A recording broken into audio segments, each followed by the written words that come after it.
Bonjour à tous, aujourd'hui je vais vous faire une petite vidéo. J'ai un petit souci avec mon Storban qui descend sans souci mais qui remonte par à coup ou en mode un petit peu comme un mode pas à pas. J'ai parcouru beaucoup de tutos, forums et autres et j'ai vu qu'il n'y avait aucune vidéo qui parlait du démontage des Storban. Alors les volets roulants, il y a ce qu'il faut, mais les Storban, ben, il n'y en a pas. Alors donc j'ai décidé d'en faire une parce que j'ai déjà procédé à un premier démontage pour accéder au condensateur et visiblement le condensateur c'est pas ça, donc là on va procéder à un changement de moteur et à un remplacement par une autre marque. Donc là du coup je vais prendre un petit peu de temps pour vous et expliquer à certaines personnes pour les aider parce que le montant de la réparation qui m'a été proposé par la personne qui l'avait posé il y a une douzaine d'années atteint les 700 euros. Ce que je trouve un petit peu limite compte tenu qu'on est quand même sur un Storban qui sert en gros 90 fois par an. Les moteurs qu'ils mettent à l'intérieur sont plus que très légers. Voilà, on leur fera pas de pub.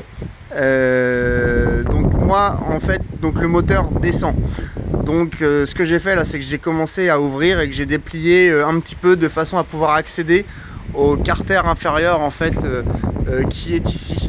À l'intérieur vous allez avoir une petite clé Allen qui va vous permettre de dévisser de l'intérieur de façon à faire sauter cette plaque en alu là des deux côtés, ce qui nous permettra ensuite de pouvoir atteindre les fixations du Storban qui sont fixées sur le mur. Donc voilà, donc bien évidemment j'ai ouvert le coffre, j'ai procédé à la coupure électrique de l'alimentation. Le moteur en question c'est celui-là. Et puis écoutez, à tout de suite. Alors voilà, donc du coup, première étape effectuée. Donc le coffre est complètement accessible par le dessous. Donc pour vous expliquer un petit peu, vous avez une vis qui vient par le bas, auto-perforante, là, qui vient prendre sur l'armature du coin du Storban.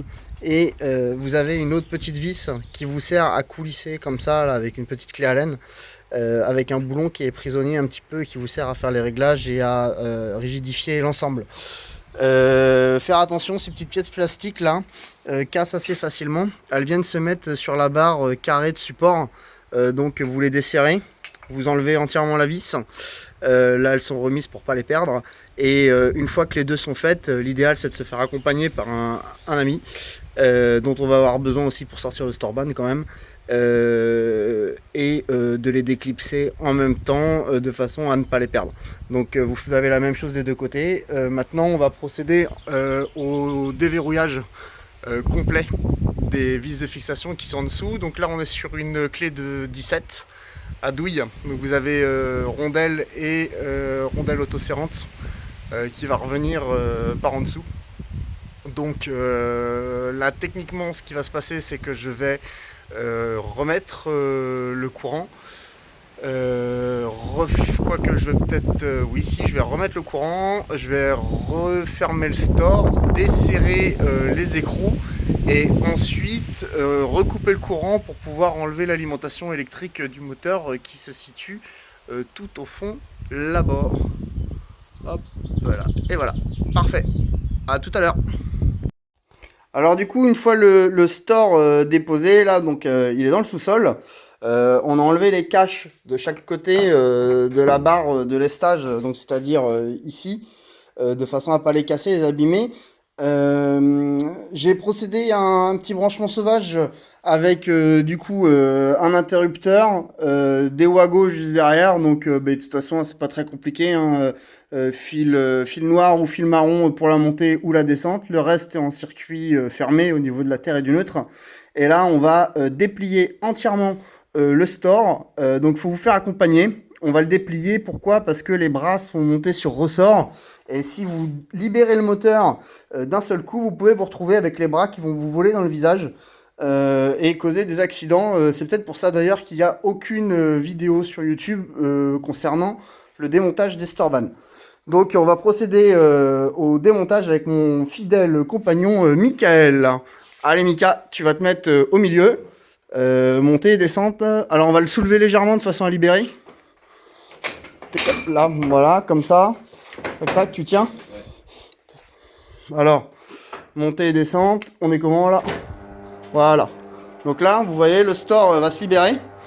Donc on va l'accompagner jusqu'au bout. En amont, tu te mets bien au milieu. En amont, on va l'aider à se soulever de façon à libérer ces fameux bras là qui sont en plein déploiement.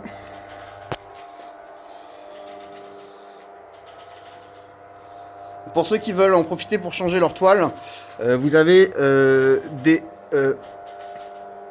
vis qui sont là, qui desserrent les joncs.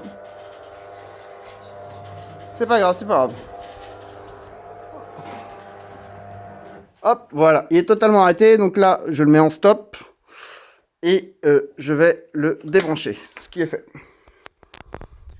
Alors, à l'étape d'après, ça va être de libérer. Donc ici, vous avez des vis cruciformes des deux côtés qu'il va falloir dévisser pour libérer le support du haut. Vous pouvez le faire que d'un seul côté du moteur, c'est pas très grave. Ici, vous avez une vis, du coup, hop, je recentre, Allen, qui va, hop, mise au point, tac tac, qui va libérer le latéral côté moteur. Donc on va desserrer ça, défaire les vis. Vous pouvez également défaire les vis de l'autre côté, hein, sur l'autre côté.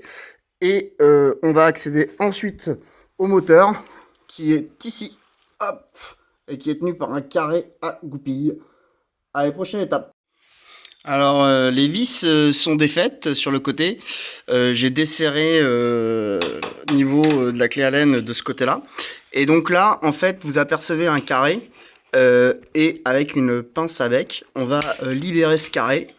Tac, voilà. Et à partir de ce moment-là, en jouant un petit peu sur cet axe-là, à une main, c'est peut-être pas facile, mais on va se voir que le carré va se libérer. Je vais peut-être du coup lâcher le téléphone, en profiter pour caler peut-être le dessous du moteur. Je vous reprends tout de suite. Hop. Bonjour à tous, eh bien nous revoilà. Donc j'ai reçu et commandé mon moteur. Donc du coup là on va passer sur un moteur de volet roulant de type Somfy, un Vectran en 52. Donc bon, là j'ai choisi de faire le choix d'un moteur d'occasion qui est de 2018. C'est pas très compliqué. J'ai ouvert le moteur. Donc j'ai défait cette petite bague, hein. Vous avez plein de tutos sur internet qui vous permettront d'accéder à toutes ces petites choses là de chez Somfy. Donc j'ai ouvert, j'ai dévissé, j'ai sorti le condensateur, je l'ai changé, je l'ai remplacé par un condensateur équivalent, ce qui m'évitera peut-être de démonter dans 2 ou 3 ans, sachant que le volet roulant a déjà le moteur a déjà 3 ans. Donc on est sur un 50 Newton. On est sur un 50 Newton de chez Somfy. Donc j'ai commandé également sur ce site là qui est hyper réactif, qui s'appelle la boutique du volet.com. Et ce site m'a été conseillé par un petit monsieur qui s'appelle, le site s'appelle Je répare mon volet. Il fait du moteur d'occasion, il fait du reconditionné, il vous propose de reprendre vos moteurs avec une fiche de renvoi, donc bon, sympa, et puis ce qui permet aussi de réparer avec des coûts plus que très intéressants, compte tenu du prix de ma réparation initiale qui s'élevait à jusqu'à, je crois, 750 euros. Donc sur le site, j'ai pu commander un moteur aux alentours des 80 euros. J'ai également commandé mes bagues d'adaptation là, qui vont sur mon moteur, donc c'est-à-dire ces choses-là là, hein, qui sont juste adaptées pour mon tube d'enroulement. Donc ça. Et puis qu'est-ce que j'ai fait d'autre? Si, j'ai modifié mon point de fixation. Alors rappelez-vous, avant le point de fixation était par un carré sur un moteur de 40 Newton. Aujourd'hui, Somfy sur un 50 Newton ne fait pas de montage avec des platines carrées. Si on avait été sur un moteur inférieur, on avait la possibilité de se mettre sur les têtes là qui sont ici, avec une platine carrée que j'ai aussi commandée, mais je me suis pas très bien renseigné jusque là. Donc une platine carrée, hop, la platine carrée de chez Somfy, c'est ça. Donc c'est ça, avec une goupille qu'on pouvait monter sur la tête de moteur, mais ça du coup, pour un 50 Newton, c'est pas possible. On va jusqu'à 25 sur les moteurs Somfy. Donc du coup, je vais fixer mon moteur sur un support moteur, sur une platine qui est complètement métallique. Je sais pas ce que c'est comme métal. J'ai gardé mes points de fixation au niveau du store, hein, comme vous pouvez voir. Donc dans un premier temps, donc j'ai dévissé la platine la plus extérieure avec les vis Torx qui sont les clés Allen, pardon. Ensuite, j'ai fixé cette platine là avec du boulon et de l'écrou. Je suis venu en arrière. Et pour rattraper ma petite différence de longueur, puisque j'ai fait une présentation, mon moteur bouge un petit peu trop dans cette platine, ce que j'ai fait, c'est que j'ai bricolé un truc, j'ai mis la rondelle laiton là, comme on utilise pour les portes, et j'ai rattrapé les 4-5000 qui sont nécessaires à avoir la même dimension que mon ancien moteur. C'est-à-dire que j'ai mesuré ma tête de mon ancien moteur avec la longueur du carré et la petite platine là qu'il y avait avant. Et de ce fait, j'ai déterminé l'épaisseur de ma rondelle. Donc on va procéder à la pose du moteur. Je vais l'insérer, je suis tout seul cet après-midi. Je ne sais pas si je vais y arriver correctement. Je vais essayer de bien le positionner de telle sorte à ce que mes boutons soient accessibles pour les réglages finaux. Donc on va poser le moteur dans le tube. Ensuite, je vais procéder à son raccordement électrique, qui sera beaucoup plus difficile après. Donc on va enfiler en fait tout ce fil là que j'ai préparé au préalable dans ma sortie de l'autre côté. Voilà, ici. Donc on va procéder au raccord électrique. Je vais mettre l'embout de Storban. Et puis on va mettre sous tension. Une petite pub pour le charbon Super U. Bon bah c'est parti, à suivre. Alors ça y est, donc le moteur du coup est inséré. Vous avez différentes choses à prendre en compte au niveau de la pose de ce moteur là. Moi j'avais pris des repérages et également des photos, beaucoup de photos. N'hésitez pas à prendre des photos, vous pouvez retourner voir certaines choses, du coup ça permet d'avoir des idées. Notamment par rapport à l'axe de base, parce que la toile a toujours 2-3 tours quand vous démontez, et là quand vous êtes tout seul c'est beaucoup plus compliqué. Donc là j'ai réussi à repositionner l'axe en fonction de la goutte que j'avais. Donc là je réinsère, donc vous allez voir en fait sur la tête du moteur, vous avez ici, hop, voilà, vous avez ça qui va s'incorporer dans votre bague ou couronne, je connais plus le terme de l'un et de l'autre, et moi en l'occurrence c'est ici. Donc ça c'est à faire attention, ça m'a permis de pouvoir positionner mes boutons pour un futur réglage, parce que ça va bouger, il n'y a pas de problème, ça tourne, et mes boutons vont être accessibles pour mon réglage d'après. Voilà, donc là je vais insérer, je vais mettre sous tension, puisque je vais installer ça, et je fixe ceci. Et je commence à mettre sous tension pour essayer de replier la toile. A tout de suite. Donc ça y est, l'électricité, du coup, l'arrivée électrique est rebranchée. On n'oublie pas de remettre les petites vis. Vous avez un ergot là qui vous permet de faire sortir votre fil soit en latéral arrière ou soit par ce trou là. Moi je sors là et du coup on va pouvoir présenter notre butée là extérieure. Hop. Tac. Alors, je suis tout seul. Je vais surtout m'arranger pour en fait avoir un accès à mes boutons, et ensuite quand j'aurai calé le moteur là qui va être reçu par le support moteur, il y a la goupille à mettre et après on est bon, j'ai plus qu'à resserrer et puis alimenter. A tout de suite. Donc voilà, mes boutons seront accessibles pour les futures manipulations. Je vais pouvoir goupiller. Hop. Alors ça, c'est tout ou rien. Hop. Peut-être essayer de le faire à la main. Bon, ça va pas être simple. Je le fais, j'arrive. Donc le moteur est goupillé. J'ai rapproché mon coffre supérieur là. J'ai mis mon latéral. Tout va bien, les dimensions sont les mêmes. On a un petit peu de jeu là sur l'axe. Hein. On peut encore on peut jouer un petit peu. Donc moi ça me va comme ça. Mais maintenant je vais procéder au remontage ici. Les vis là qui vont aller dans les profilés. Ensuite je mets un petit coup de clé Allen là, histoire de verrouiller cette partie-là là, qui prend le bras, enfin pas le bras, mais l'axe carré là, qui va venir dans les supports qui sont le long du mur. Et puis je vais voir à commencer à enrouler l'ensemble en vérifiant que tout au fond là-bas, on soit bien dans l'axe.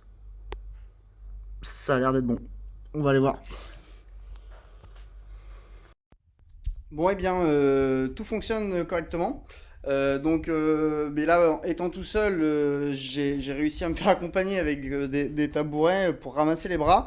Donc, une fois électrifié, j'ai mis un petit bouton là. Donc, j'ai déverrouillé là, les deux boutons, le blanc et le jaune, sur Donc, j'ai appuyé dessus sur le moteur pour régler fin de course haute et basse. J'ai donné une impulsion électrique hein, pour régler un petit peu la toile tendue à l'inverse en fait au moment où elle est le plus bas. J'ai ensuite appuyé sur le bouton qui était relatif à la butée basse et ensuite j'ai engagé jusqu'à la butée haute et j'ai accompagné, ça s'est plutôt bien fait. Donc on va procéder hein, à la repose. Hein. Pour le moment tout fonctionne. On pourra peaufiner hein, nos réglages là, de butée haute, butée basse une fois le store installé. Mais là on est plutôt content du résultat, de l'économie réalisée qui n'est pas négligeable. Hein. On est sur une économie aux alentours des 600 euros. Voilà. Donc je vais demander un petit coup de main à un voisin et puis on va reposer tout ça. Allez, à tout à l'heure. Bon et bien voilà, une fois le carter inférieur là repositionné, les vis mises ici, on a attaché notre boîtier de dérive là, derrière là, avec le riselant noir.